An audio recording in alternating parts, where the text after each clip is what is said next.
রাজনীতিতে ইসলাম ঢুকাতে দিব না। রাজনীতিতে যদি ধর্ম ঢুকাই তাহলে তো আমরা বড় বড় বোতল খেতেও পারবো না, চুরি করতেও পারবো না।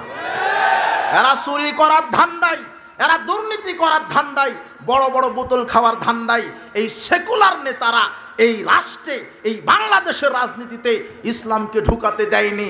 তাই তো এরা জাতীয়তাবাদী দল করে। দেশের অধিকাংশ নেতা ছিল নাস্তিক মুন মাইন্ডের আর সেকুলারিজম রাজনীতিতে বিশ্বাসী। এদেশের নেতাদের আকীদা ছিল এরা রাজনীতি করবে, এরা রাজনীতি করবে, এরা শিক্ষানীতি প্রণয়ন করবে, এরা সমাজনীতি প্রণয়ন করবে, এরা দল গঠন করবে। কিন্তু সমাজে, রাজনীতিতে, অর্থনীতিতে আপনি এরা ইসলামকে ঢুকাতে দিবে না। সেকুলারিজমের সংজ্ঞাতে বলা হচ্ছে religion should not be allowed to come into politics. আমরা রাজনীতি করব, রাজনীতিতে ধর্ম ঢুকাতে দেওয়া উচিত নয়, রাজনীতিতে ইসলাম ঢুকাতে দিব না, রাজনীতিতে ইসলাম ঢুকাতে দিব না, রাজনীতিতে ইসলাম ঢুকাতে দিব না। ইসলামটা কোথায় ঢুকবে? It is merely a matter between man and God. এটা শুধু মসজিদ মাদ্রাসায় মানুষ নম নম করবে, কিন্তু রাজনীতি আমার গতিতে করব, ইহুদি খ্রিস্টানের কাল্পনিক বস্তাপচা মতবাদে করব। রাজনীতিতে যদি ধর্ম ঢুকাই তাহলে তো আমরা বড় বড় বোতল খেতেও পারবো না, চুরি করতেও পারবো না। এরা চুরি করার ধান্দায়, এরা দুর্নীতি করার ধান্দায়, বড় বড় বোতল খাওয়ার ধান্দায় এই সেকুলার নেতারা এই রাষ্ট্রে, এই বাংলাদেশের রাজনীতিতে ইসলামকে ঢুকাতে দেয়নি। তাই তো এরা জাতীয়তাবাদী দল করে, এরা ন্যাশনালিজম। আশ্চর্য কথা, আমি মুসলিম, আমার নেতা মুহাম্মদ সাল্লাল্লাহু আলাইহি ওয়াসাল্লাম। আমি রাজনীতি করব, এই দেশে রাজনীতি করা ফরজ, রাজনীতি করা অবশ্যই ফরজ। এদেশের আহলে হাদিস সমাজ রাষ্ট্রীয়ভাবে ইসলামকে ক্ষমতায় দেখতে চায়। তাই বলে ইসলাম মানব রচিত কোনো বিধানে কায়েম হবে এটা আহলে হাদিস বিশ্বাস করে না। এদেশে রাজনীতি করা ফরজ, রাজনীতি করা অবশ্যই ফরজ, কিন্তু সেটা অবশ্যই হতে হবে রাসূলের তৈরি করা রাজনীতি। মানুষের তৈরি করা রাজনীতি করা হারাম। আর প্রচলিত বাংলাদেশে যে রাজনীতি আছে এটা হলো ডবল হারাম। কথা বুঝেছেন? আমি রাজনীতি করব মুহাম্মদ সাল্লাল্লাহু আলাইহি সাল্লামের তরিকায়, আমার রাজনীতি হবে ইসলামী খেলাফা, ইসলামী শরিয়া, এটা হবে আমার রাজনীতি। আমি কেন ইহুদি খ্রিস্টানের কাল্পনিক পদ্ধতি, আরে ন্যাশনালিজম, জাতীয়তাবাদ, তোমার নেতা জাতীয়তাবাদ পরিচয় দেয়, অথচ জাতীয়তাবাদের প্রবক্তা হলো হিটলার, যে ৬০ লক্ষ ইহুদিকে হত্যা করেছে। আমি হিটলারের তৈরি করা মতবাদে রাজনীতি করব কেন?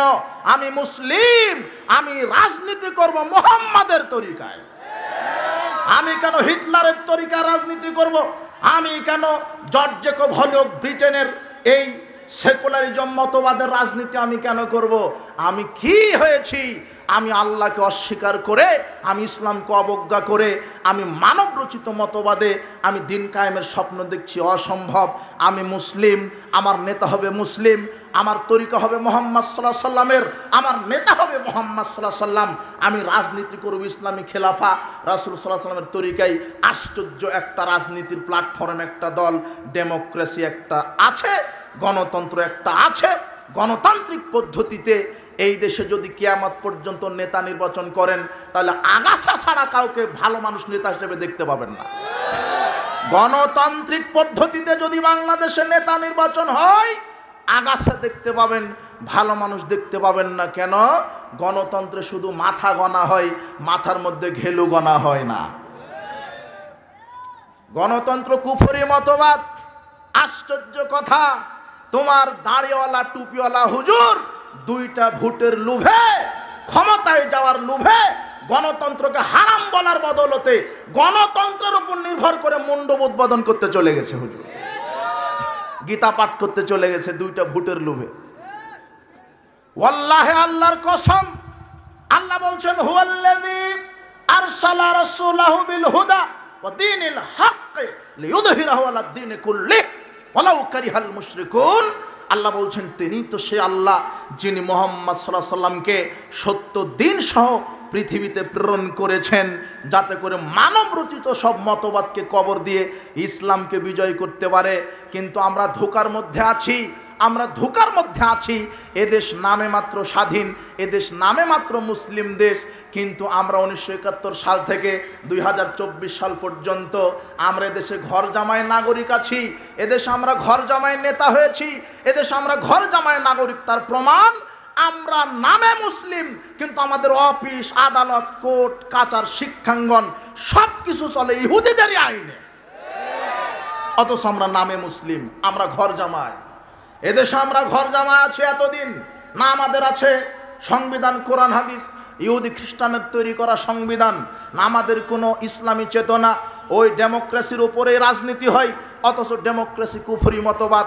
আর তোমারও দাড়িওয়ালা টুপিওয়ালা হুজুর ক্যানভাস করতে লেগে গেছে গণতন্ত্রের উপরে। তোমার হুজুর কেন বলল না গণতন্ত্র কুফরি মতবাদ? আমরা গণতান্ত্রিক রাজনীতিতে বিশ্বাসী নই, আমরা চাই ইসলামী খেলাফা, আমরা রাসূল সাল্লাল্লাহু আলাইহি ওয়াসাল্লাম তরিকায় রাজনীতি করব। ওয়াল্লাহি আল্লাহর কসম, ওয়াল্লাহি আল্লাহর কসম, ওয়াল্লাহি আল্লাহর কসম, এই বাংলাদেশে ইসলাম প্রতিষ্ঠিত হবে ইসলামের তরিকায়। ইহুদি খ্রিস্টানের তরিকায় কখন ইসলাম কায়েম হতে পারে না, সুযোগ নাই। ইহুদি খ্রিস্টানের মতবাদ গণতন্ত্র, গণতন্ত্র কুফরিতন্ত্র। গণতন্ত্র মানে মানুষের আইন, গণতন্ত্র হচ্ছে মানুষের আইন, আর ইসলাম হচ্ছে আল্লাহর আইন। আমি কার আইন মানব? আল্লাহর। গণতন্ত্র হচ্ছে মানব রচিত জীবন বিধান, আর ইসলাম হচ্ছে আল্লাহ প্রদত্ত জীবন বিধান। গণতন্ত্র অধিকাংশের রায় চূড়ান্ত, আর ইসলামে ওহির বিধান চূড়ান্ত। গণতন্ত্রের সার্বভৌম ক্ষমতার উৎস জনগণ, আর ইসলামের সার্বভৌম ক্ষমতার মালিক আল্লাহ। গণতন্ত্রে আইন পরিবর্তনশীল, আর ইসলামের আইন অপরিবর্তনশীল। গণতন্ত্রে মানুষ চলবে মানুষের আইনে, আর ইসলামে মানুষ চলবে আল্লাহর আইনে। আমি মুসলিম, আমি কখনো গণতান্ত্রিক রাজনীতিতে বিশ্বাসী হতে পারি না।